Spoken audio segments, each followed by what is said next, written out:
All right. Hello again. What we're going to do is talk about term statistics today. Uh, let's think back to our discussions about the librarian, this pre-computer information retrieval.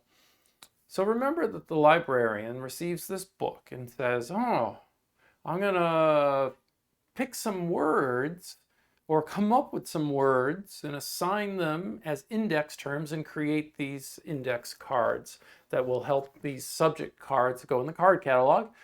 That should help people find this book."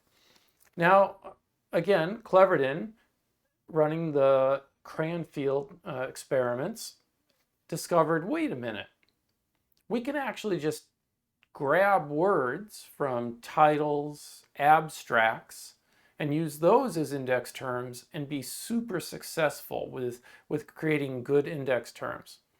Which again led to the next step, which was, wait a minute, let's just have a computer go through a document, chop it all up into words, and now let's use all of those words.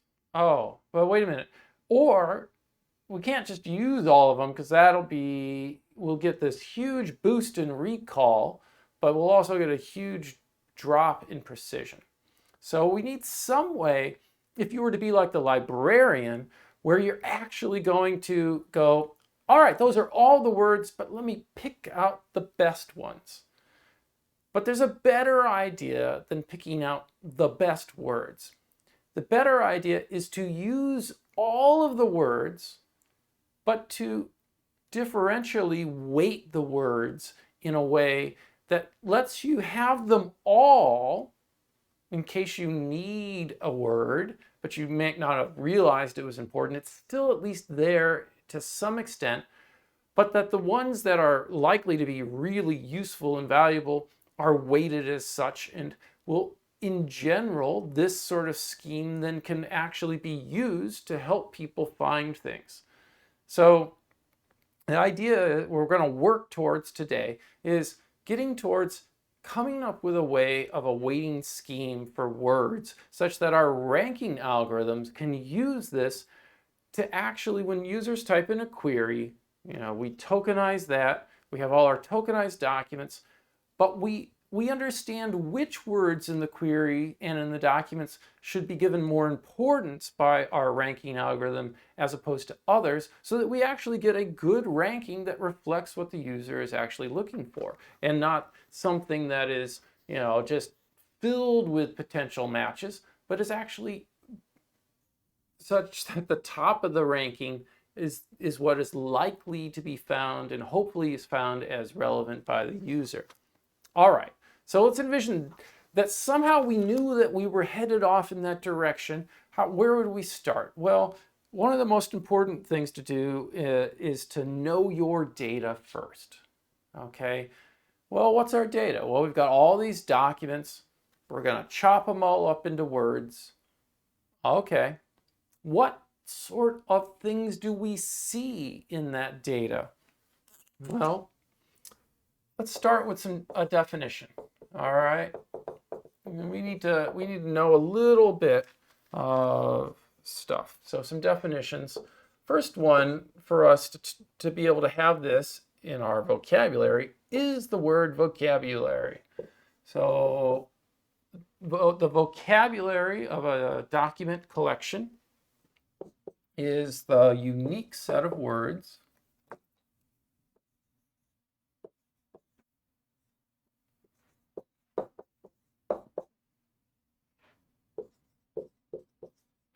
and again, these are the words after tokenization. This is not some magical notion of words.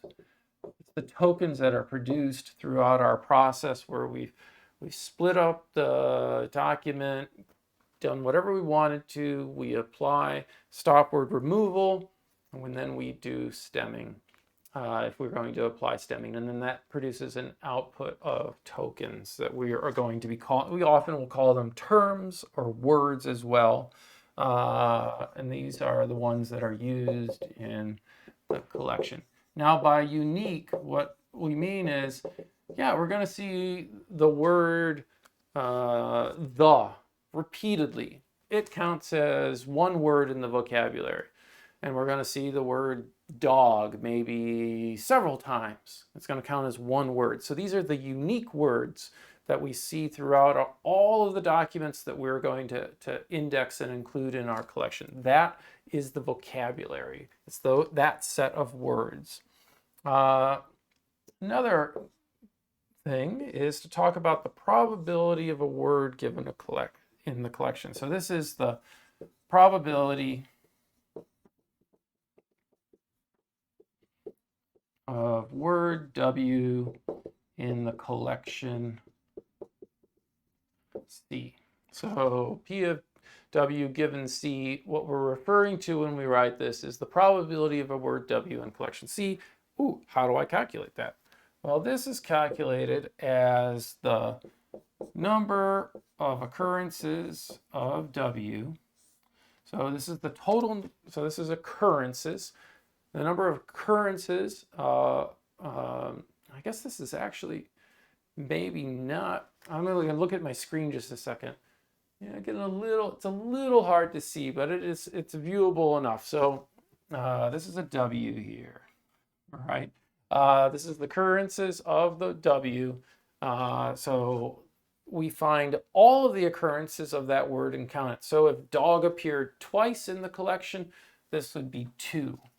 Okay, and then we divide by the total number of occurrences in C. Now, what do we mean by the total number of occurrences? That's if you go, oh, here's another word, here's another word, here's another word, and I'm not talking about unique words, just words, and go through, count them all in a document, then count them all in the next document, and just keep summing those all up. That's going to be the total number of occurrences. We also call the total number of occurrences in C the collection length.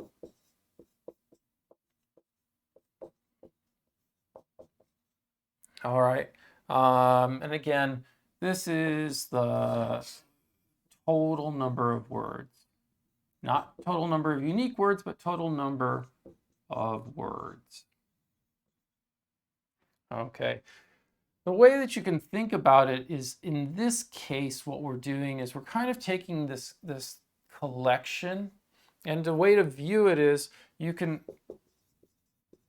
view it as if it was one long document. This will help you understand this. All right. Basically, the idea is to concatenate all docs together. And, you know, basically it's like you take all the documents, and let's just say we made one huge document and it includes them all. All right. And then in that sense, ooh, how many times does that word occur in that document divided by the total number of words in the document? If that helps you understand what we're talking about here. All right. Now, when we've got these two things nicely defined, now we can have a little bit more discussion about what's going on with the terms in the collection. So we might go, oh, is there any sort of unique distributions in the way that words behave? And the answer is yes, because we're going to leverage this knowledge to help us come up with a way to figure out how to value what words are worth more than others. So one thing that we always see in IR textbooks is this basic thing, which is we're going to work and we're going to show you a Zipfian distribution. But so basically, if we rank the words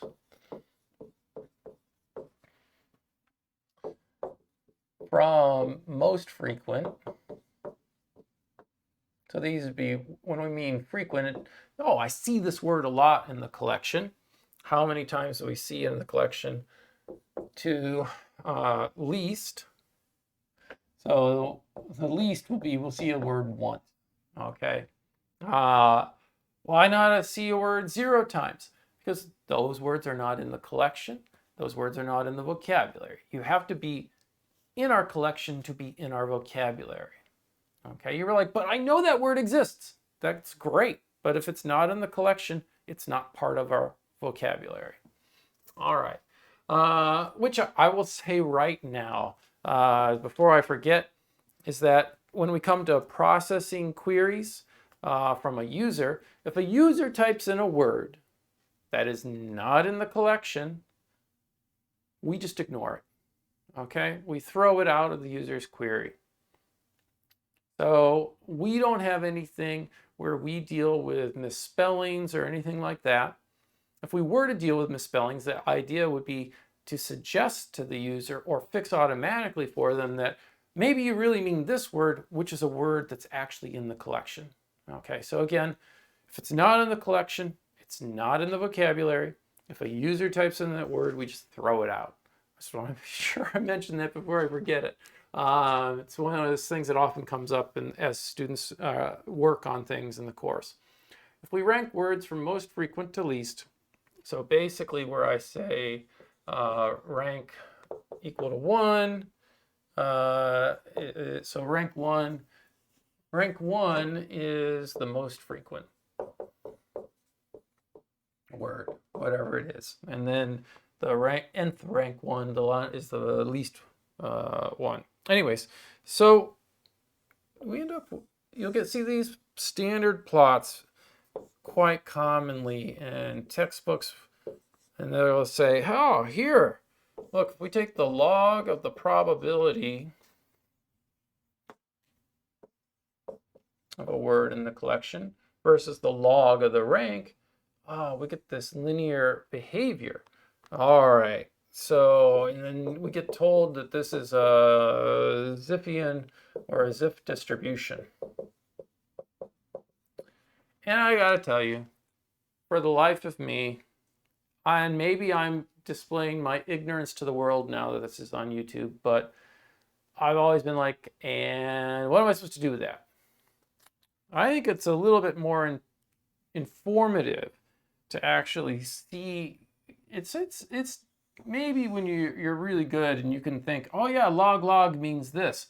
It's more useful for me to think about this plot. So where we don't actually take the logs, basically this plot ends up looking something like zoom. All right. So the most frequent word by rank, this is basically the proportion of occurrences then. This is the fraction of occurrences. Wow, it makes up a huge amount of the collection. The most frequent words are repeated over and over and over and over again, and they consume a huge amount of the actual text. And then we have words as we go out that basically, and this basically goes down to words. We're going to have a bunch of words that actually only appear once in a collection. And so they're going to have a very low probability.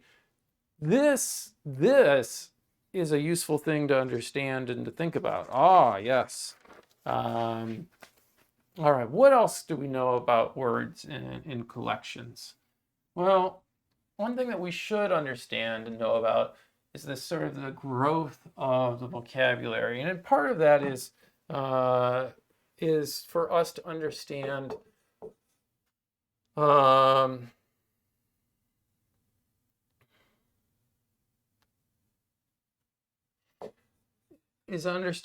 the importance of automatic indexing versus manual indexing. So how are collection length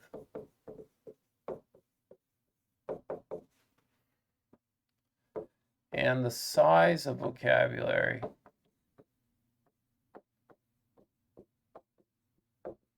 related? All right, so then you get in the Croft et al. Textbook a nice plot like this. We'll have our collection length and our vocabulary size. So vocabulary size is the number of unique words in the collection. Again, vocabulary size is a set. It's the number of elements in the set. And you get a curve that basically has some shape like this. It doesn't ever completely level off. It's always growing. and we get told that we can approximate or fit this sort of curve that the vocabulary size is equal to some constant k times the collection length raised to a power of beta, where k is greater than or equal to 10, is less than or equal to 100, and beta is approximately 0.5. Now, you're like, ooh, cool. That probably not. What's important about this is that what I said here is that this is always increasing. So there's always new words as we add documents. So as we add new documents to a collection, and again, think about like web search. The crawler's out there and, ooh, I found a new web page I've never seen before, and it adds it to its collection. The vocabulary size, there will be new words discovered. And you're like, wait a minute, new words discovered? Even as Google has already indexed billions of web pages, it's going to find new words? That is true. Why is this? Well, we have to keep in mind that these are not always words as we think of them. So this includes numbers. Again, think about the tokenization scheme. Oh yeah, we tokenized it and we kept numbers. So we know there's an infinite number of numbers, right? So all it takes, though, of course, is there's all sorts of strange sequences and other sorts of things out there, like SKUs. Okay, so we have these product IDs, and these are designed, obviously, to hopefully be a unique code. Well, we keep making different products over time, and we keep creating new SKUs, and it ends up in a web page. It adds to the vocabulary that we have. All right, so there's a whole bunch of stuff like that that just allows the vocabulary to keep growing. It's not so much that new English words are being invented. They are, but it's not at the rate that we're finding all this other stuff. So there are things that are always happening to grow. Now, this behavior holds even for very large collections. So to give you an example, this was for a while considered one of the larger research collections, Gov2, and it had a collection length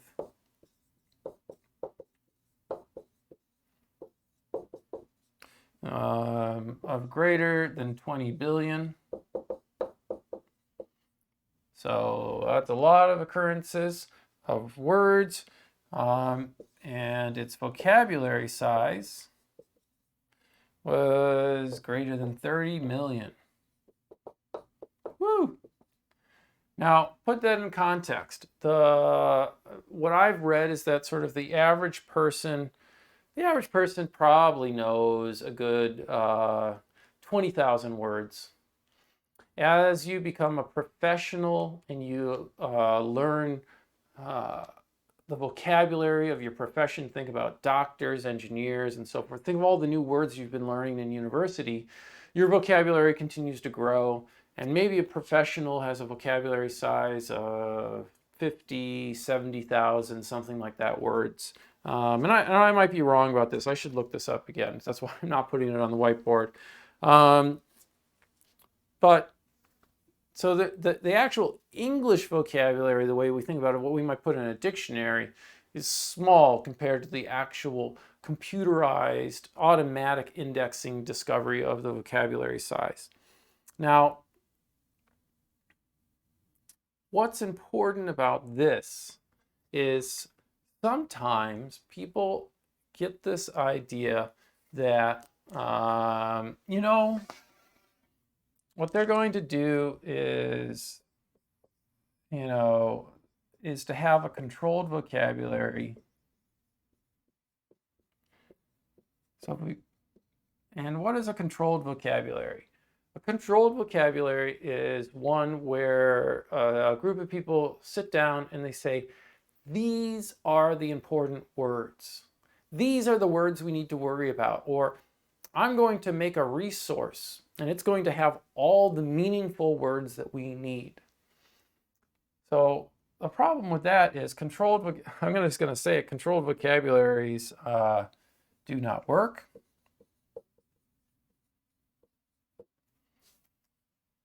They do not adapt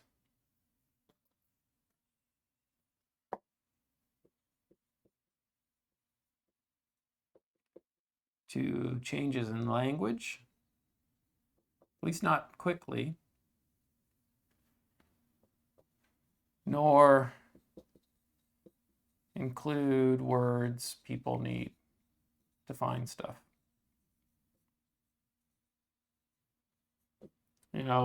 I think Trevor Stroman once gave an example of seeing queries or something. It's like, what? Someone put in that as their query? And what they were doing is they were putting in patent codes or patent numbers to go look up a patent.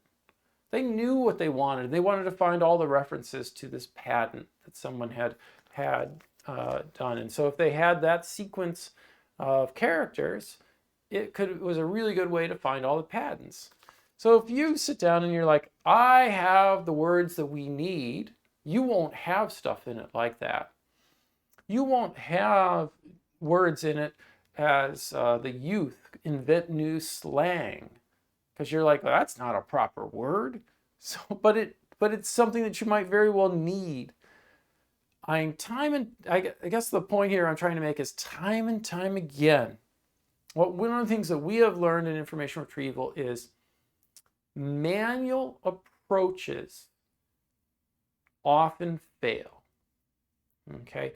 Because they don't grow, they have no way to grow as we increase our collection sizes, as the world around us changes. So again, what we really want and really need is an ability to take in all of these documents and have an algorithm that runs over it. It operates in an automatic fashion. And so even if there's stuff in there that we never anticipated, it still can actually work. Controlled vocabulary, another place that you see that is quite traditionally, libraries and their classification schemes. So a classification scheme says, oh, this is nonfiction. Oh, it's computer science, and it's in this then sub area of computer science, and so forth and so on. But what happens when we invent a new area of computer science? We start doing new work. Deep learning. Maybe it deserves to be its own category in computer science now. It doesn't deserve to be labeled under just artificial intelligence or something. Maybe it's a unique thing. And eventually you might find that the librarians go, yes, we're going to extend the classification scheme underneath machine learning to include deep learning as another category. Same thing goes. Once upon a time, did we even call it machine learning? We had artificial intelligence. Oh, what did we do before we had artificial intelligence? Then it was, the world keeps growing and expanding. And to have to build out a manual classification scheme is a way to fall behind. And as well, you're always going to run into that vocabulary mismatch problem. So the words that you think should be allowed may not be the words that people know things by or have described them by. What describes a document the best tends to be the words in the document. That's one of the big discoveries. So let's find a way to leverage them and use them and just do this in an automatic fashion. And you may have heard about this company, Yahoo. Well, their claim to fame in the early days of the web was two graduate students at Stanford, not the two that did Google, the other two did Yahoo. They're like, oh, what we'll do is we'll create this nice big classification scheme, and as websites come around, we'll put them in the classification scheme. people will come to Yahoo and they'll go, I'm looking for a website about this. And we'll have them navigate down through the classification scheme, and then they'll see all the websites about that. You know, and that was pretty cool when there were 1,000 websites. Maybe it was pretty cool when there were about 2,000 websites. Is it cool today? It's not cool today. It doesn't work today. What works? Information retrieval works, okay? Google works. Yahoo did not. All right, so at least their classification scheme didn't work. Why? It's manual. You can't keep up with the world and to properly organize things. They, at one time, they had all these articles written about them with all of the library majors that they were hiring to help them with their classification scheme. They should have hired the computer scientists and librarians who knew about information retrieval. All right. So those are some basic term statistics. We got all the vocabulary keeps growing, and we've got these words that occur lots of times, and we have some words that occur very rarely. So let's put this in context. So I think it's a lot more important, rather than these plots and Zipfian distributions, to think about things like this. So we have some general rules and some facts and figures, and we pull these. So there's you can look in the textbook, and there's a larger table of these. But if we look at let's say the most frequently occurring, the two words that are most frequently occurring, and these happen to be the words the and of, okay? These two words make up approximately 10% of all occurrences in an English language collection. 10% of the words that we read are of and the, okay? The most frequently occurring 6 words. So we take the, of, and 4 more words. So these are rank 1 through 6. These make up 20%. The top 50 make up 40% of the words that we read. All right.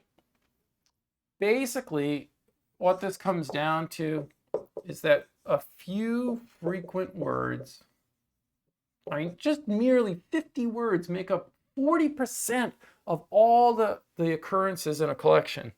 Few frequent words are used lots.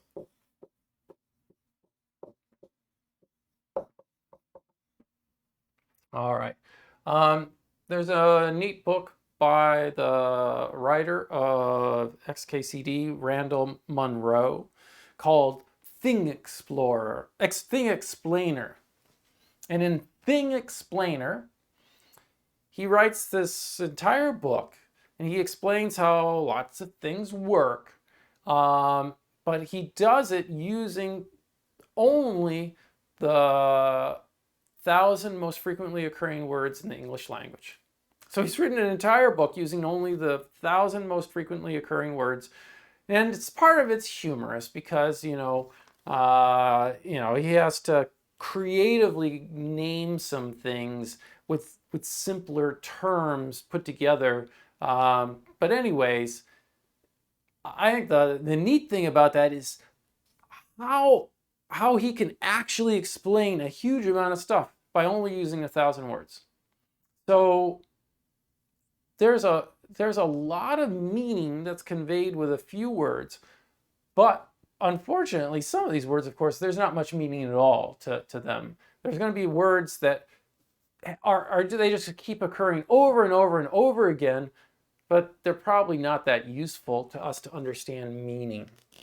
All right. So in other words, a few words are really frequently used. Then we also have a bunch of words that occur once in a collection. We only see the word one time And again, remember these words are the tokens coming out of the automatic process. These make up approximately 50% of the vocabulary.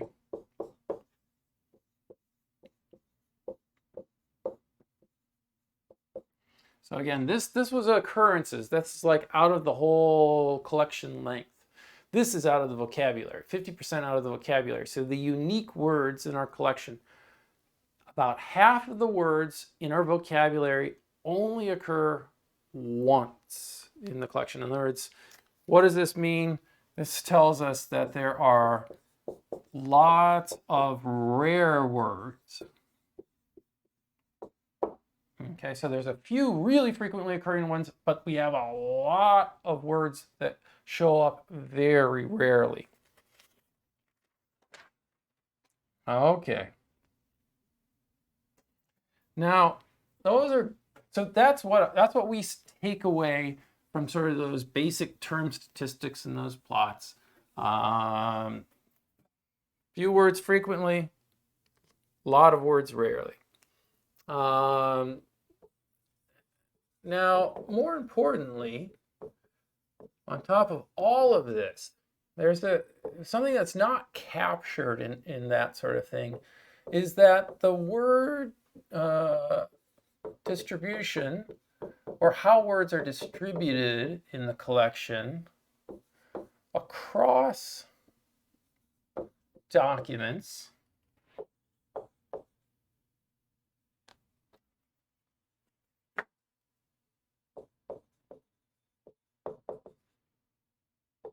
differs given what the word is.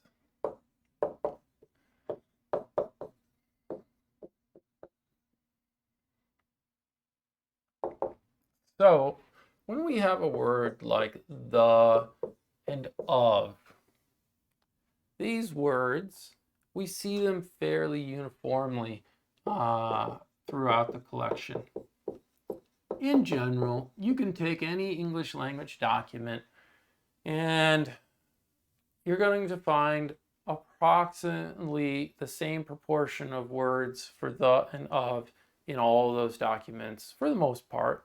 You know, sure, there would be some exceptions, but in normal usage, you're going to find these words in every document, pretty much. You're going to find them there in those documents used often the same amount. So they're fairly uniform. It's like they've been randomly scattered throughout all the documents about the same amount. You could take a word though, like petrol. All right.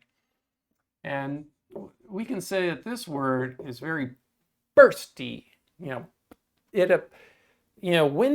When we see petrol somewhere in the collection, so we could go document, document, document, document, and never see the word petrol. And then we hit a document, and it's like, blah, blah, blah, petrol, blah, blah, blah, petrol, blah, blah, blah, petroleum, blah, blah, blah, petrol, blah, blah, blah, gas, oil, like, wait a minute. Oh, this document has a lot of mentions of petrol, So these types of words occur in bursts. There's lots of occurrences in some documents, but not in any other. So absolutely, we'll hit a whole document and it's about warm, fuzzy kittens and, cute pets. It doesn't talk about petrol. Another document about playground safety. Doesn't talk about petrol. Has words the and of, but doesn't have petrol. This then leads us, now we take all of this together. Okay, we're starting to get somewhere. What can we do with this? Well, now we have two important insights.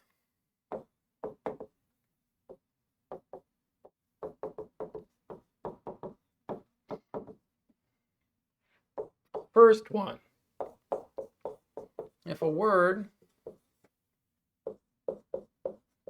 occurs a lot in a document, it's like that petrol word, right? If a word occurs a lot in a document, the document is probably about, to some degree, that word. And this is a pretty clear thing to a lot of people. Yeah, okay, yeah. I see this document talks a lot about cute little kittens or puppies or whatever. It must be about puppies and kittens, or it's about petrol and petroleum or whatever. That's how yeah, it makes sense. The more times that we see this word, the more that document is about that word. Maybe we should pick the words that occur frequently in the document and make those or put weight on them, that those are the important index words, the words that we would use to want to find documents about that stuff, because those are what that document's about. And then you go, oh, doggone it. What about all those frequently occurring words that occur in every document? Those are completely useless to me. What am I going to do? I can't just count the number of times words occur, because those words will also look really important. So that leads to another observation. So point number one, that's what I'm doing with this little up arrow. So point one, this, as I just said, makes no sense at all. Or, like a word like the and thus, words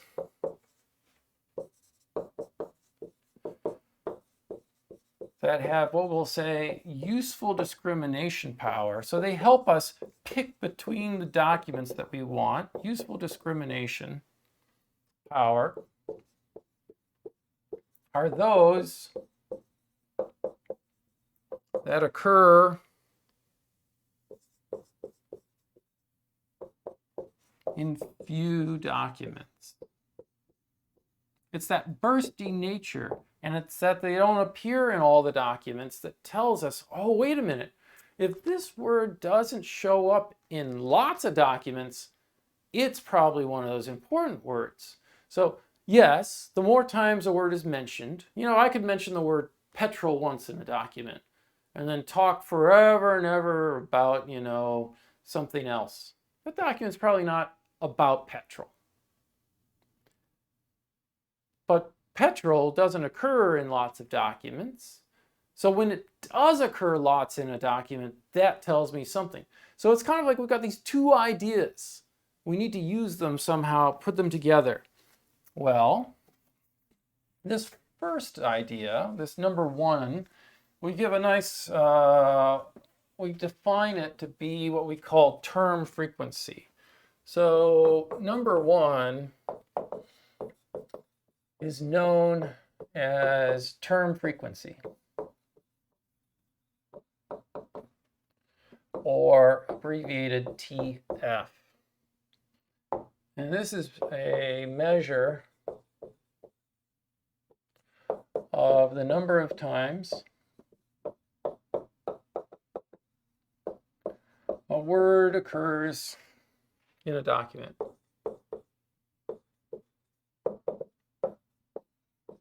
So if the word dog appears 5 times in a document, its TF is 5. So 5 times in a document, oh, I've counted dog 5 times, TF is 5.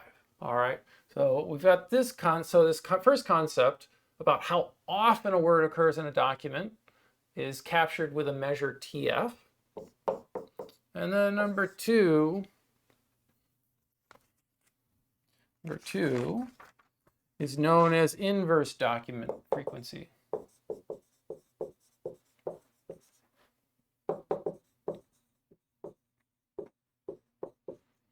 So not term frequency, but document frequency, or abbreviated IDF. So you might very quickly go and say, oh, 1 over document frequency, where DF is the number of documents with a term. So if I had a tiny collection and I had a word that appeared, a tiny collection of 10 documents, and I had a word that appeared in one document, so 1 over 1, it would be 1. But if it occurred in all 10 documents, this value would be 1/10. So in other words, the more documents it appears in, the smaller this number gets. Basically gives us a weighting to have a notion of how informative or discriminative a word is going to be for us. So this is independent of how many times it occurs in a document. This is sort of measuring its usage in the collection. Oh, do you appear in lots of documents or few documents? So a word like the is probably going to be found in all 10 documents and have the lowest IDF. And a word like petrol is going to have a pretty high IDF. Now, you could do it this way, but it's been found it's better to let IDF be set to something along. There's a whole bunch of schemes out there.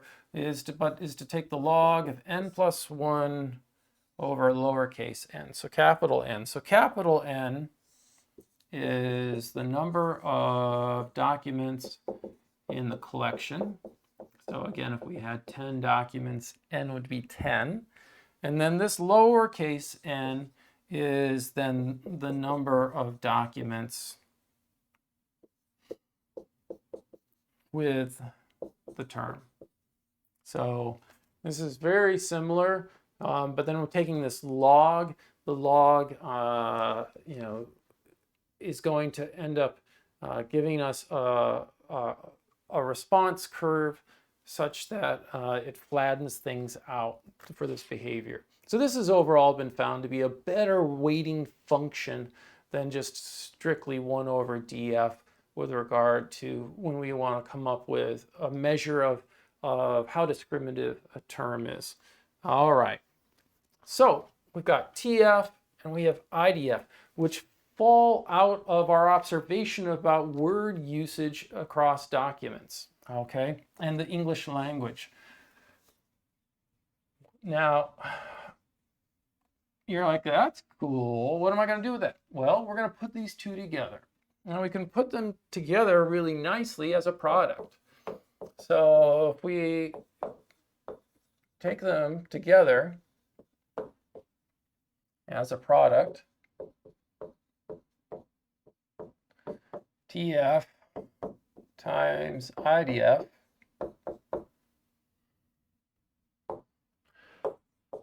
we get a good measure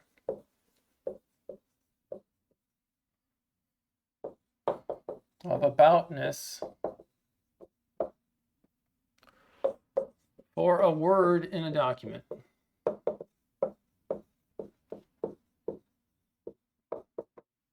Now, one of the things that's fascinating to me is that we present this sort of thing and it seems obvious, like, oh, that's a nice scheme.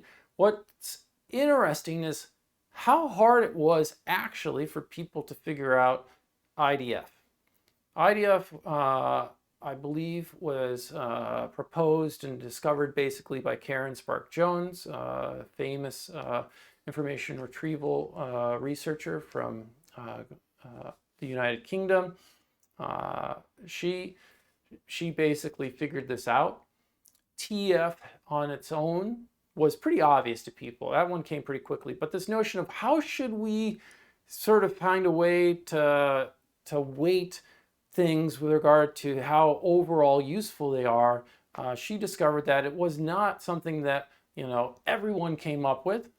It took one person, but once you see it, and then you run all these experiments, you go, that really works really well. We'll take both of these things together, and this gives us a really good weighting scheme for, is this word about is this document about this word? All right, so I've got an example from that chapter 9 in the information representation. If you want to pull that open, the example I have is the Wikipedia page, and it's a I guess an out-of-date one because the year I took this was many years ago for Barack Obama. At the time, he was still president, for example. I'm sure the Wikipedia page is even bigger now for Barack Obama than at the time, and they'll have words in it that weren't there before. But nevertheless, let's just take this example. If you were to take and look at the most frequently occurring words, and so you would take a term and then the term frequency, all right, you would see, as sort of to be expected, the word the occurred 600 times. So it was the most frequently occurring word in the document. It's the document about the? No, it's not. But, by the way, yes, Obama is then the next most frequently word at 512. Okay, and then of is 442. So the and of, sure to get used a lot. Ooh, 2008. An important year for Barack Obama. Then we have a word on, which was, I'm going to lose track here. 492, 394. And then, yep, sometimes we get some parsing mistakes where it's a web page and it has a bunch of links, and for whatever reason the parser we used got a bunch of HTTP, the hypertext transfer protocol, stuck them in, got that. I'm not quite sure what retrieve was, but it was probably also some garbage text, 278. Then we've got a word in at 267, the word and at 263, and to at 264.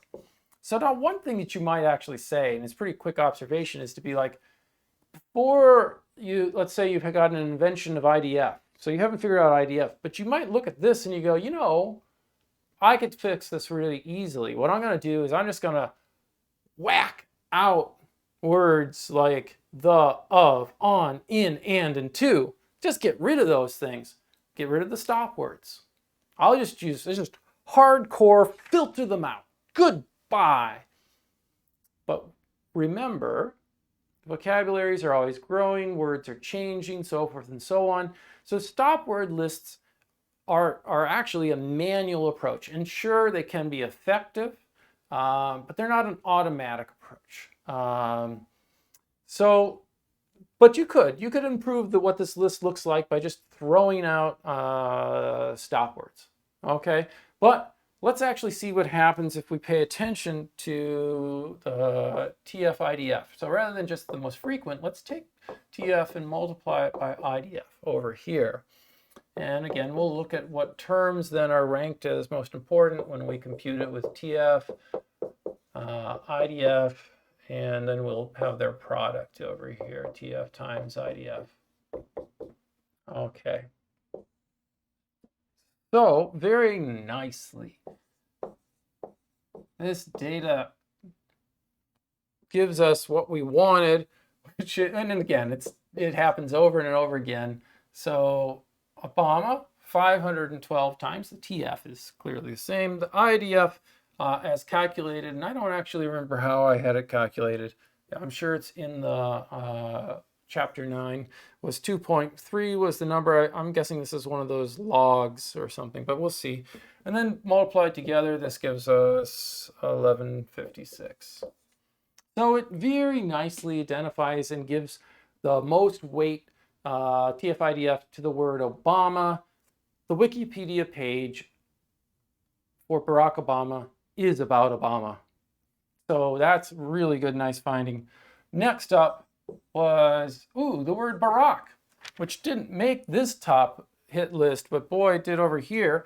It's only mentioned 137 times, but Barack is not the most common word in the English language, so it does not appear in lots of web pages, and so we find out that it's an important word. So even though it's not that frequent as some of these other words, it is a very useful word for distinguishing pages. And I would say it's pretty clear. Like you get named Barack, you know, and it's not a common name, but then you become president of the United States, and all of a sudden your name is mentioned more, but it's still not mentioned enough to not be a uniquely identifying thing. All right, so Barack Obama. And then we find out the next word is Senate. Barack Obama was a senator before he was elected to be president of the United States. And so this word got elevated to be number 3. This is probably, we might very well have, he was elected to the Senate. I don't know if senator was stemmed to Senate or what, but anyway, 1.4 and 188. He might have also been a state senator, and so there might be lots of mentions about the Illinois State Senate, which is at the state level. But nevertheless, now we've got Barack Obama's state. It's really working out. But then we do get something weird. We get com. This is probably some weird parsing error. We get some extraneous tokens. Things are not perfect here. 232. 0.6 and 128. Great. And then, Chicago. Barack Obama was a community organizer and lawyer in Chicago after got out of law school. And so 89 and 1.3 and 113. Now, what's interesting about, so you look at com, you can actually see the IDF is actually a lot lower than these other terms. This is probably an indication that there are a lot of links in the Barack Obama Wikipedia webpage. So they do occur a lot, but we know that they occur a lot throughout Wikipedia. And so it's not as important as these other rarer words, but even so, there must be a lot of links. Chicago. Yep, he's president. You betcha. All right, or was. 115, 0.9. So not as rare of a word for a total of 109.